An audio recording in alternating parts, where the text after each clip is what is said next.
ଯାତ୍ରା ସଙ୍ଗୀତ କବି ବୈକୁଣ୍ଠନାଥ ପଟ୍ଟନାୟକଙ୍କର ଏକ ନିଶ୍ଚିତ ଭାବରେ ରହସ୍ୟବାଦୀ କବିତା। ଯେଉଁ କବିତାରେ କବି ଜୀବନକୁ ଏକ ଅନଇଙ୍ଗିତବାହୀ ନଦୀ ରୂପେ ବିବେଚନା କରିଛନ୍ତି।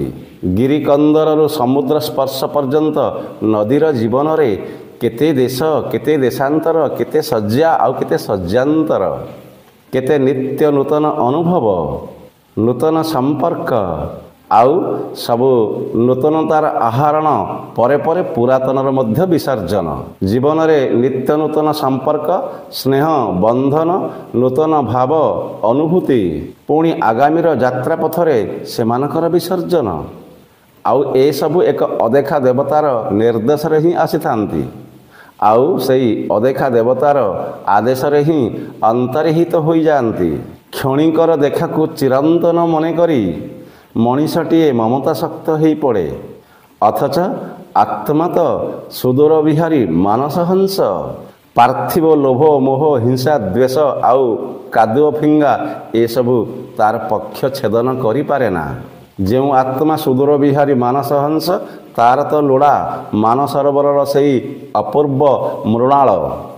ଆଉ ତାରି ସନ୍ଧାନରେ ଅହରହ ଏ ଜୀବନର ଯାତ୍ରା, ଏ ଯାତ୍ରା ସଙ୍ଗୀତ। ସେଥିପାଇଁ କବିକଣ୍ଠରୁ ଉତୁରି ଆସିଛି ଯାତ୍ରା ସଙ୍ଗୀତର ଏ ଅପୂର୍ବ ପଦପଂକ୍ତି, ଯାହା କୁହାଯାଇଛି ମାନସ ହଂସ ମୋ ମାନସେ ଯିବି ଉଡ଼ି, ମୋ ଦୋଷେ ଅବିରତ ଭରମେ ପଥ ହୁଡ଼ି, ଛାଡ଼ିବି ଦୂରେ ଯିବି ପାରାବାରେ ଭାସିବି, ଲଙ୍ଘି ହିମଗିରି ଯିବି ଗୋ ବେଳ ଥାଉଁ, ଜୀବନ ପାତ୍ର ମୋ ଭରିଛ କେତେ ମତେ, ନଦେଲ କିଛି ବୋଲି କହିବି କିଏ ଆଉ। ଜୀବନଟା ତ ସଂଗ୍ରାମରେ ଭାଇ, କାହିଁକି ଦୁଃଖେ ହତାଶେ ରହୁ ଚାହିଁ। ଜୀବନଟା ତ ସଂଗ୍ରାମରେ ଭାଇ, ନବୀନ ତୁହି, ତରୁଣ ତୁହି, ଆଲୋକ ତୋର ସାଥୀ। ଦୁର୍ଦିନେ କେବେ ବିଜୟ ଉଲ୍ଲାସେ ଉଠିବୁ କିରେ ମାତି। ସକଳ ଜୀର୍ଣ୍ଣ ସକଳ ଜରା କାହିଁକି ଚାହୁଁ ପଛେ, ଅର୍ଦ୍ଧମୃତ କେବେ କି କାହିଁ ସବୁଜ ସୃଷ୍ଟି ରଚେ। ଜୀବନଟା ତ ସଂଗ୍ରାମରେ ଭାଇ, ଜୀବନଟା ତ ସଂଗ୍ରାମରେ ଭାଇ। ସବୁଜ ଗୋଷ୍ଠୀର ବରେଣ୍ୟ ପ୍ରତିଭା ବୈକୁଣ୍ଠନାଥ ପଟ୍ଟନାୟକଙ୍କର ଏ କବିତା ସବୁଜ ବନ୍ଧୁ ପ୍ରତି, ସବୁଜ ଗୋଷ୍ଠୀର ଏହି ମହାନାୟକ ଯାହାଙ୍କର ଆନୟନ ହେଇଛି, ପଳାୟନ ହେଇଛି ସବୁଜବାଦର ରହସ୍ୟବାଦ ଆଡ଼କୁ। ଆଉ ସେ ରହସ୍ୟବାଦର କବିତା, ସେ ଭକ୍ତିବାଦର କବିତା ଓଡ଼ିଆ ସାହିତ୍ୟର ମାଇଲ ଖୁଣ୍ଟ ବୋଲି କୁହାଯାଏ।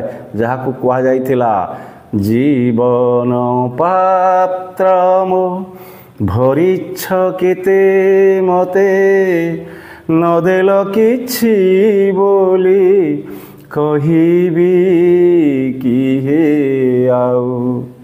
ଜୀବନ ପ୍ରିୟତମ ହରିଛ ମୋ ଭରମ, ତରଣୀ ମୋର ତବ ସାଗରେ ବହିଯାଉ। ଜୀବନ ପାତ୍ର ମୋ ଭରିଛ କେତେ ମତେ, ନଦେଲ କିଛି ବୋଲି କହିବି କିଏ ଆଉ। ପ୍ରଭୁ ତାଙ୍କ ଜୀବନ ପାତ୍ରକୁ ବହୁ ଭାବରେ ପରିପୂରଣ କରିଛନ୍ତି। ତାଙ୍କୁ ସେ ଆଉ କିଛି ନଦେଲେ ବୋଲି କହିପାରିବେ କି? ଶୂନ୍ୟ ଜୀବନରେ ଏତେ ପୂର୍ଣ୍ଣତା ଭରି ଦେଇଛନ୍ତି ଯେ ସେ ପ୍ରଭୁଙ୍କୁ ଆଉ କିଛି ଅଧିକା ମାଗିପାରିବେ ନାହିଁ। ଆଉ ସେଇଥିପାଇଁ ସେ କହୁଛନ୍ତି ଜୀବନ ପାତ୍ର ମୋ ଭରିଛ କେତେ ମତେ, ନଦେଲ ବୋଲି କିଛି କହିବି କିଏ ଆଉ। ଆଉ କ'ଣ ମୋତେ ନଦେଲ? ମୋ ଜୀବନ କଳସକୁ ସବୁମନ୍ତେ ପୂର୍ଣ୍ଣ କରିଛ ମହାବାହୁ, ମହାପ୍ରଭୁ। ଆଉ କିଛି ତୁମର ଅଦେୟ ନାହିଁ। ସାଧାରଣ ଜାଗତିକ ବସ୍ତୁ ପ୍ରତି ମୋହ ଆଚରଣ କରି ଏ ବସ୍ତୁବାଦ ଜୀବନରେ ଆଉ ପ୍ରଭୁଙ୍କୁ ସେ କ'ଣ ମାଗିପାରିବେ? କାରଣ ପ୍ରଭୁ ତାଙ୍କ ଜୀବନ କଳସକୁ ସବୁମନ୍ତେ ପୂର୍ଣ୍ଣ କରିଛନ୍ତି। ପ୍ରଭୁ ପରମେଶ୍ୱରଙ୍କ ପାଖରେ ତାଙ୍କର ଆଉ କିଛି ମାଗିବାର ନାହିଁ। ପ୍ରଭୁଙ୍କ ଉପରେ ତାଙ୍କର ଅଖଣ୍ଡ ବିଶ୍ୱାସ ରହିଛି। भगवान अपूर्व करुणार जीवन में विराट काय परिवर्तन घटी तेणु से जोड़हस्तर निवेदन करिसेंती प्रभु तुमरी आशीषरु मु समस्त वस्तुवादी जीवन मोह माया जंजालू मुक्त हो सारी प्रभु मोर यही जीवन रूपक तरीखंडक भवसागर में किभली भाव में बिना बाधारे भासी जाऊ प्रभु केवल सही आशीर्वाद ही मते करंतु मो जीवन रूपक नौका निर्विघ्न भासी चालू तमर यही करुणा रूपक दया रूपक सागर रे प्रभु कारण एकांत कूल प्राप्त हेबा मोर लक्ष्य ए संसार दुख दैन्य जातना निर्यातना मोह माया आसक्ति एसबू मते आ प्रभु स्पर्श करि परिबो नाही। सुंदर कविता रहस्यवादर कविता जीवन जिज्ञासार कविता मोक्षर कविता परमार्थर वास्तविक समर्पणर स्वर्णरेणु को अतिक्रम करी भक्तर ए मानस हंस किभली भाव में अदूर गोलोक धाम को उड़ी जाइछि एवं सेठी से भक्ति नैवेद्य बाढ़ी देइछ प्रिया प्राणे अमर प्रीति भरी मो शिशु क्रंदने अमर मोर आशा प्रभात संध्यारे खेलाई रूप ढेउ विकल कंठे मो फुटाई छत भाषा अतीन्द्रिय चेतनार कविता रहस्यवादर कविता शून्य आउ समर्पणर कविता से कहिसेंती जागतिक वस्तु जागतिक मोहमाया सहित जड़ित हवा परे मध्य तमे तो प्रभु मो प्रिया कंठरे निश्चित भाव में सुंदर भाषा सुंदर प्रीति तमे तो उद्रेक करिछ